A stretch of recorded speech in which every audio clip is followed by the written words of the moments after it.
में मी to movement 1-1.5 साल पहले आया था, तो मैं अब इसके बारे में बात क्यों कर रही हूँ?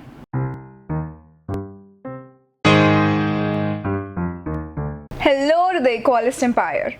जब मी टू मूवमेंट पॉपुलराइज हुआ था तो एक और फ्रेज हमें सुनने में आया था, कॉल्ड बिलीव ऑल वुमेन। अगर कोई भी असॉल्ट या अब्यूज का विक्टिम है, so to come out and have the courage to speak up, it's very tough. एक ये भी डर रहता है कि कोई मुझे बिलीव नहीं करेगा तो क्या होगा, एंड दैट्स वाई ये टर्म आया था, believe all women, believe survivors. I feel believe all women की जो इंटेंशन है बहुत अच्छी है, एनकरेजमेंट की है, पर the thing is reality it doesn't just see intentions, it doesn't just see emotions, it sees beyond that. मुझे इसमें एक प्रॉब्लम दिख रही थी कि कैसे आप ब्लाइंडली एक पूरे जेंडर को बिलीव कर सकते हो। और इस मूवमेंट के जो क्रूसेडर्स थे, now they are also starting to realise कि इसमें कुछ फ्लॉज हैं। लोगों को रियलाइज हो रहा है कि फैक्ट्स की बात करना, दोनों साइड से बात करना, पता लगाना कि एक्चुअल में क्या हुआ था, इट इज़ इम्पॉर्टेंट। अमेरिका में जहाँ ये मूवमेंट स्टार्ट हुआ था, आज हमें बहुत बड़ी हिपोक्रेसी दिख रही है। अलिसा मिलानो जो एक हॉलीवुड एक्ट्रेस है, वो बहुत स्ट्रॉन्ग सपोर्टर थी me too and believe all women की। So it was important for me to be able to support her and to support survivors everywhere. पर आज वो एक सर्वाइवर की स्टोरी पूरी तरह से बिलीव नहीं कर रही है। So really we have to sort of societally change that mindset to believing women, but that does not mean at the expense of not, giving men their due process and investigating situations. I like that.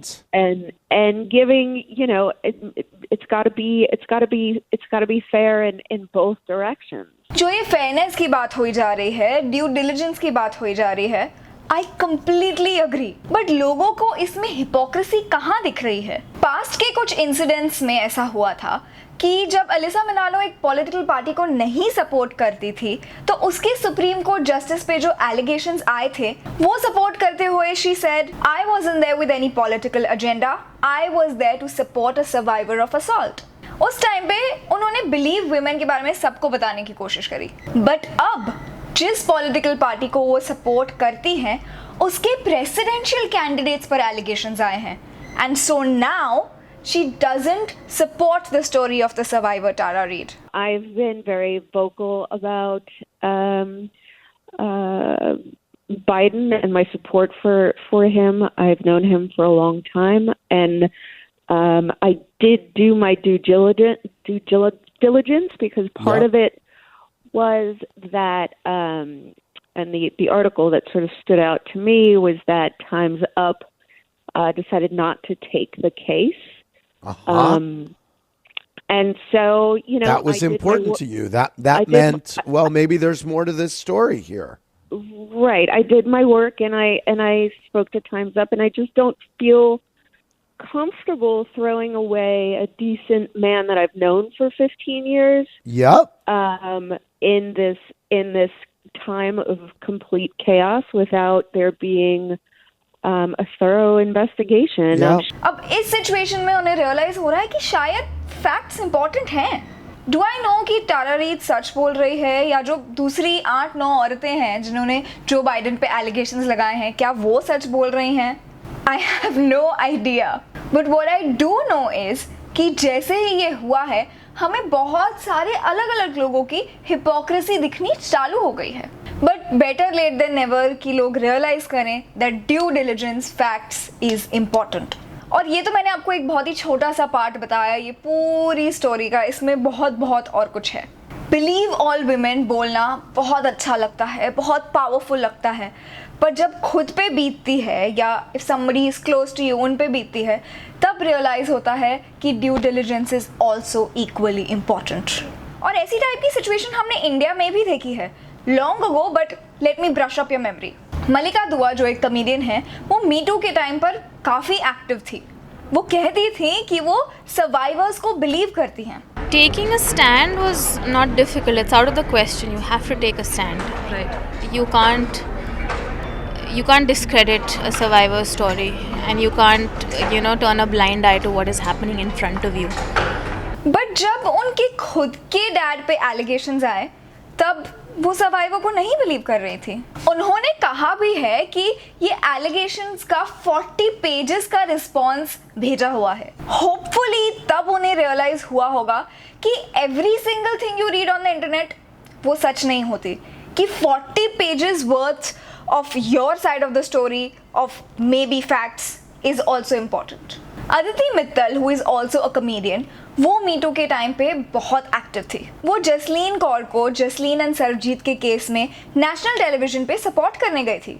No questions asked. In a society where power structures, thank God, are changing, men's discomfort is not men's oppression. Good you point. cannot turn it into that. Just remember that the power structures are changing, and Jasleen, people like Jasleen are taking responsibility. बाद में अदिति पर खुद पर allegations आए from Kaneez Surka, another comedian, that Aditi ने कनीज सुरका को forcibly किस किया है स्टेज पे विदाउट हर कंसेंट। अदिति ने जसलीन को पूरी तरह से बिलीव किया था पहले, पर जब उन पे खुद पे आई और कनीज ने बोला there was tongue in the kiss, Aditi straight up denied that. Kaneez ने स्टेट किया है दैट वो इसमें अनकंफर्टेबल थी, बट अदिति सेड ये एक जोक था उनके लिए, वो उनकी इंटेंशन नहीं थी। अगर आप कनीज का स्टेटमेंट ध्यान से पढ़ें, आपको ये भी दिखेगा दैट कनीज हैज सेड अदिति ने पहले इमीडिएटली उन्हें बिलीव नहीं किया, उनके साथ अग्री नहीं किया, बट ऑब्वियसली अदिति की अपॉलॉजी में ये कवर अप करने के लिए बार बार मेंशन किया है how she is such a great women supporter. But anyway, ये तो बहुत कम स्टोरीज हैं, ऐसी काफ़ी छोटी बड़ी स्टोरीज हुई हैं during India's me too and believe all women movement. पर इसमें दो चीज़ें बाहर आई हैं। एक है कि the people who some others look up to, there is a chance कि वो लोग पॉलिटिकल सपोर्ट के लिए कर रहे हैं, there is a chance that वो लोग बस वोक विक्ट्री पॉइंट्स के लिए कर रहे हैं, and there is also high chance कि जब उन पे खुद पे ये बीतेगी वो अपने स्टेटमेंट्स पे 180 डिग्री टर्न ले लेंगे। और ऐसे लोगों की हिपोक्रेसी देखने के बाद काफ़ी लोगों को मी टू मूवमेंट ही पूरा जोक लगता है, काफ़ी लोगों को पूरा मूवमेंट ही द गर्ल क्राइड वुल्फ लगता है। और दूसरी बात जो धीरे धीरे लोग समझ रहे हैं is that believe all women, believe survivors, बस ये बाय इटसेल्फ काफ़ी फ्लॉड है। फैक्ट्स चेक करना ज़रूरी है, ड्यू डिलिजेंस ज़रूरी है। बिलीव ऑल वुमेन बोलने की वीकेस्ट लिंक वो ही है, any one lying woman. And honestly believe all women बोलने से वी आर डीह्यूमनाइजिंग वुमेन, बिकॉज औरतें इतनी परफेक्ट होती हैं कि वो झूठ नहीं बोल सकती हैं, कभी कुछ गलत नहीं कर सकती हैं, कभी कुछ ईवल नहीं कर सकती हैं, when we all know that's not true. It also gives an impression that, you know what, maybe women don't have the right answers to the tough questions, that maybe survivors, they don't have real evidence, so you know what, just believe all women flat out. And that is definitely not an impression we want to set. इसमें ये भी है कि बहुत सारे mail survivors की बात नहीं होती है एंड बहुत सारे इनोसेंट मैन इसमें कोलैटरल डैमेज बन जाते हैं, बट आई डोंट नो इसके बारे में कितने ज़्यादा लोग को फ़र्क पड़ता है, and honestly I think then it's a topic for another video. अगर किसी को बार बार अपना ट्रॉमा रिपीट करना पड़े, बार बार पास्ट की सोचनी पड़े to get the right evidences, to get the right proof, it is definitely not a good feeling. पर हमारा legal system, it is not based on emotions, of course, so that's why for justice that needs to be done. इसका मतलब ये भी नहीं है कि कोई आपके पास अपनी स्टोरी के साथ आए तो आप पहले बोलो भाई तू प्रूफ दिखा मुझे, because we don't have to lose our empathy.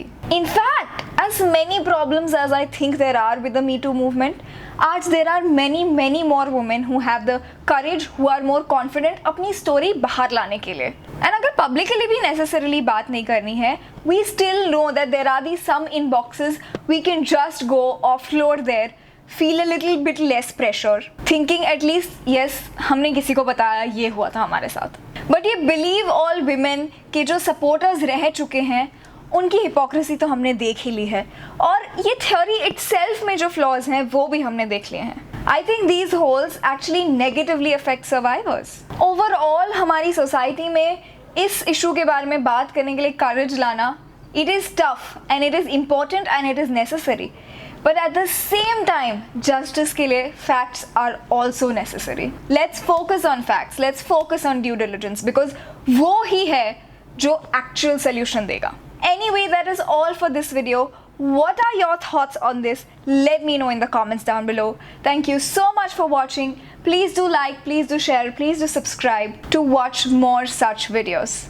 Bye bye. I'll see you soon.